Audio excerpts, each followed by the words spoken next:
Triangle ഡിസൈൻസിൻ്റെ നിലമ്പൂരിലെ plastering പുരോഗമിക്കുന്ന ഒരു സൈറ്റിൻ്റെ video ആണിത്. 2356 സ്ക്വയർ ഫീറ്റ് വരുന്ന ഒരു 4 BHK റെസിഡൻഷ്യൽ പ്രൊജക്റ്റാണിത്. ഈ വീട്ടിലേക്ക് വരുമ്പോൾ നമ്മൾ ആദ്യം ശ്രദ്ധിക്കുന്നത് ഈ വിശാലമായ ലിവിങ് സ്പേസ് തന്നെയാണ്. ഇത് ഒരു ഇൻഫോർമേഷൻ വീഡിയോ ആയിട്ട് കണ്ടാൽ മതി. പലർക്കും അറിയുന്ന കാര്യമാണ്, എന്നാലും അറിയാത്തവർക്കായി പറയുകയാണ്. ഞാനിപ്പോൾ നിൽക്കുന്നത് വീടിൻ്റെ കന്നിമൂലയുടെ ഭാഗത്തായിട്ടാണ്, അതായത് സൗത്ത് വെസ്റ്റ് കോർണർ. ഇതാണ് ആ ഭാഗം. ഈ വീട് കിഴക്കോട്ട് ഫേസ് ചെയ്യുന്നത് കൊണ്ട് തന്നെ സൂര്യരശ്മികൾ 8 മാസവും ഈ ഭാഗത്തായിട്ടായിരിക്കും പതിക്കുക.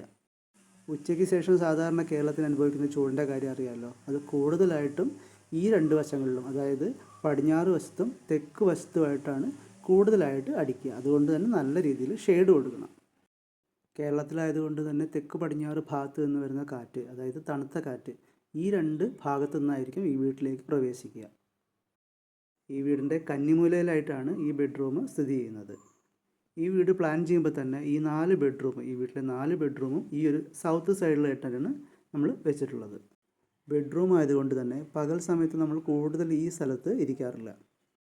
വീടിൻ്റെ ഒരു സൗത്ത് സൈഡിൽ അല്ലെങ്കിൽ ഒരു വെസ്റ്റ് സൈഡിൽ ഇതുപോലത്തെ വലിയ മരങ്ങൾ നടാം. ഇത് സൂര്യപ്രകാശം ഒരു പരിധി വരെ വീട്ടിലേക്ക് നേരിട്ട് പതിക്കുന്നത് തടയും. ജനലിനോട് ചാരി അല്ലെങ്കിൽ ജനലിൻ്റെ ഒരു ഹൈറ്റിലുള്ള രീതിയിലുള്ള ചെടികൾ നടുകയാണെങ്കിൽ അതൊരു ബുദ്ധിമുട്ടാണ്. കാരണം നേരിട്ട് ഒരു കാറ്റടിക്കുകയാണെങ്കിൽ ആ ചെടികൾ അത് തടഞ്ഞ് വീടിനകത്തോട്ട് കാറ്റ് പ്രവേശിക്കാത്ത രീതിയിലായി മാറുന്നത്. വീട് പണിയുമായി ബന്ധപ്പെട്ട മറ്റു വിശേഷങ്ങൾക്കായി ഈ ചാനൽ സബ്സ്ക്രൈബ് ചെയ്യുക. മറ്റൊരു വീഡിയോയിലൂടെ വീണ്ടും കാണാം.